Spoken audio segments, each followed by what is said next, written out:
সশস্ত্র দিবস উপলক্ষে চাঁদপুরে আবারও প্রতি বছরের মতো এসেছে বাংলাদেশ নৌবাহিনীর যুদ্ধ জাহাজ শহীদ দৌলত। আপনারা জানেন যে এই শহীদ দৌলত যে জাহাজটি রয়েছে এটি কিন্তু 2023 সালে এই নৌবাহিনীর কাছে বাংলাদেশ সরকার হস্তান্তর করা হয়। তারপর থেকে এই যুদ্ধ জাহাজটি কিন্তু বাংলাদেশের রক্ষার্থে কিন্তু সমুদ্রে তার টহল দিয়ে আসছে এবং সেই টহল কার্যক্রম এবং দেশ রক্ষার যে কার্যক্রম বাংলাদেশ নৌবাহিনীর সেই টহল কার্যক্রমের পর কিন্তু এই যে তিনটি বাহিনীর যে সশস্ত্র বাহিনীর যে দিবসটি 21শে নভেম্বর, সেই দিবসটি উপলক্ষে আজকে কিন্তু চাঁদপুরে যে আমি রয়েছে এখন বড় স্টেশন যে ডাকাতিয়া নদীর পাড়ে, সেখানে এই জাহাজটি কিন্তু নোঙর করা হয়েছে এবং এখানে আজ দুপুর 2টা থেকে বিকেল 5টা পর্যন্ত দর্শনার্থীদের আমরা দেখতে পেয়েছি এবং এই দর্শনার্থীরা এখানে আমাদেরকে যেটি জানিয়েছেন যে দর্শনার্থীরা বলেছেন যে এই যুদ্ধ জাহাজটি তারা দেখে অনুপ্রাণিত হয়েছে, উদ্বুদ্ধ হয়েছে এবং তাদের যে পড়াশোনার কাজে যে তারা যুদ্ধের যে এবং নৌবাহিনী বা মেরিন যে কার্যক্রম রয়েছে স্টুডেন্টরা তারা কিন্তু এসে কিন্তু সেই যুদ্ধের জাহাজের বিভিন্ন অংশগুলো যন্ত্রাংশগুলোর সম্পর্কে ধারণা নিচ্ছেন এবং এই ধারণাগুলো দিয়েছেন কিন্তু এখানকার যে যুদ্ধ জাহাজে যারা কর্মরত যে সৈনিকরা রয়েছেন তারা কিন্তু তাদেরকে সে একটি ধারণা দিয়ে আমাদের যে সমুদ্র যোদ্ধারা তাদেরকে আমরা স্বচক্ষে দেখতে পাচ্ছি এবং তারা যেই কামান দিয়ে আমাদের দেশকে রক্ষা করে শত্রুপক্ষের হাত থেকে, আমাদের মাতৃভূমিকে রক্ষা করে, সেই জিনিসটা আমরা স্বচক্ষে দেখতে পাচ্ছি এবং তারা কিভাবে কাজটা করে সেটা সম্পর্কে আমরা জানতে পারছি। এক্ষেত্রে আমি মনে করি আমাদের যারা হচ্ছে ভবিষ্যতে আইএসএসবি অথবা হচ্ছে সৈনিক লেভেলে যারা নেভিতে ঢুকার চিন্তা ভাবনা করতেছে তারা অনেক ভালোভাবে ইনফ্লুয়েন্স হবে এবং তারা তাদের ব্যক্তি জীবনে এটাকে কাজে লাগাইতে পারবে। আমরা এখানে আসছি মূলত ইন্সপায়ার্ড হইতে নেভিতে, যেহেতু আমরা একটা জিনিস যখন দেখি তখন সেটার প্রতি আমাদের ইমোশন বাড়ে।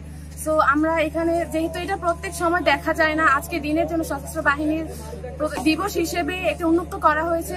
সো আমি মনে করি যারা নেভিতে যেতে ইচ্ছুক বা যারা যেতে চায়, যাদের এটার প্রতি একটা ভালোবাসা থাকে, তাদের অন্তত একদিন হলে এখানে আসা উচিত। যেদিন সবসময় যেহেতু উন্মুক্ত হয় না, আজকে যেহেতু হয়েছে তো আজকে দেখা উচিত ছিল।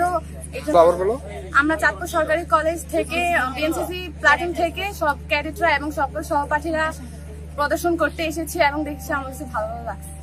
আমাদের চাঁদপুরে এবছর আসছে, আশা করি প্রতি বছর আসবে, আমাদের আগ্রহ আছে। আর যারা আমাদের বাইরে আসে এখানে আমরা আসছি মূলত আমরা কখনো বাস্তব নিজের চোখে দেখি না আর কি। তো যুদ্ধজাহাজ কিরকম হয় বা এটার মধ্যে কি আছে না আছে ওই বিষয়ে আমাদের তেমন কোনো অভিজ্ঞতা নাই। তো এই জন্য আমরা বন্ধুরা মিলে আজকে আসছি। আসার পরে আমরা এটা পরিদর্শন করলাম। পরিদর্শন করার পর তারপরে সেনাবাহিনী নৌবাহিনীর যে সদস্যরা ছিল ওনাদের সাথে কথা বললাম, ওনাদের সম্পর্কে আর কি জাহাজ সম্পর্কে ওনাদের দিকে জানতে পারলাম। অনেক ডিপলি জানছি যে বিষয়গুলো আমরা বাইরে থেকে জানি না বা কখনো জানতে পারতাম না। তো আমরা চাই প্রতি বছর যাতে এগুলো হয়, যাতে কি সবাই দেখার জন্য আসে এবং সবাই পরিদর্শন করতে পারে। আমরা কথা বলেছিলাম এখানকার যে কমান্ডার রয়েছেন তিনি আবু সাইদ, তিনি জানিয়েছেন যে এই যুদ্ধ জাহাজটি কিন্তু 2023 সালে বাংলাদেশে প্রথমবারের মতো হস্তান্তর করা হয়েছিল নৌবাহিনীর কাছে। আসলে এটি দিয়ে কিন্তু 1971 সালে আমাদের দেশে যে যুদ্ধ হয়েছিল সেই যুদ্ধের যে যুদ্ধ জাহাজের যে ভূমিকা পটভূমি ছিল সেগুলো তুলে ধরার জন্য কিন্তু আজকে সারা দেশে সশস্ত্র দিবস পালিত হচ্ছে। এই সশস্ত্র দিবসে কিন্তু তারা বাংলাদেশের বিভিন্ন অঞ্চল, চট্টগ্রাম, মংলা, বরিশাল সহ দেশের প্রায় 6টি স্থানে বিভিন্ন জাহাজ প্রদর্শনী তারা দিয়ে আসছেন এবং সেই যুদ্ধ জাহাজের কারণেই কিন্তু বিভিন্ন জনসাধারণের জন্য আসলে যে দেশের সম্পদ, দেশের নাগরিকদেরকে দেখানোর জন্য কিন্তু এই যুদ্ধ জাহাজগুলো উন্মুক্ত করা হয়েছে। আমরা জানি প্রতি বছর সশস্ত্র দিবস আসলে উন্মুক্ত করা হয় এই জাহাজগুলো এবং জাহাজগুলোর যে যন্ত্রাংশের যে ব্যবহার রয়েছে সেগুলো দেখে তরুণ প্রজন্ম অনুপ্রাণিত হচ্ছে। আমরা কথা বলেছিলাম এখানে আজকে এই দুপুর থেকে যারা এসেছেন তারা বলেছেন যে তাদের এই যুদ্ধ জাহাজটি যেন প্রতি বছরের এই চাঁদপুরে যেন এক একটি যুদ্ধ জাহাজ এসে, এবার যেমন শহীদ দৌলত জাহাজ এসেছে, আগামীতে যেন আরো বড় জাহাজ যেন তারা দেখতে পায় সেটি প্রত্যাশা করেছেন। চাঁদপুরে আসলে এই যুদ্ধ জাহাজ, এবং আপনারা জানেন যে আমি যদি চাঁদপুর সম্পর্কে একটু বলি, এখানে কিন্তু যুদ্ধ জাহাজের 1971 সালে এই চাঁদপুরে কিন্তু বড় ধরনের পাকিস্তানের বাহিনীর বড় জাহাজ কিন্তু নিমজ্জিত করা হয়েছিল। এবং এখানে যুদ্ধ কবলিত এই চাঁদপুরের যে ঢাকা পদ্মা মেঘনা ডাকাতিয়ার যে মিলনস্থল, সেই স্থানে কিন্তু অনেক স্মৃতি রয়েছে। এখানে রক্তধারা সেটি তুলে ধরা হয়েছে।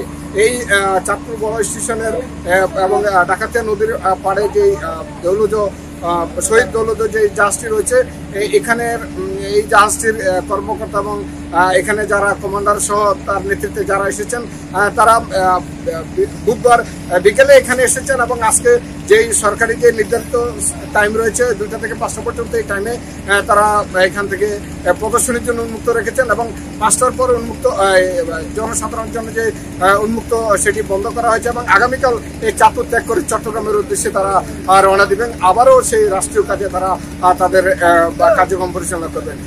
এছাড়াও আমি জানি যে বলে রাখি যে চাঁদপুর যে নৌ অঞ্চলে আপনারা জানেন যে ঝাটকা ইলিশ যে রক্ষার্থে যে অভিযান, সেই অভিযানেও কিন্তু এই জাহাজটি তার কার্যক্রম পরিচালনা করেন বলে জানিয়েছেন আমাদেরকে এখানকার কমান্ডার আবু সাইদ। চাঁদপুর থেকে এই ছিল আমার কাছে সর্বশেষ।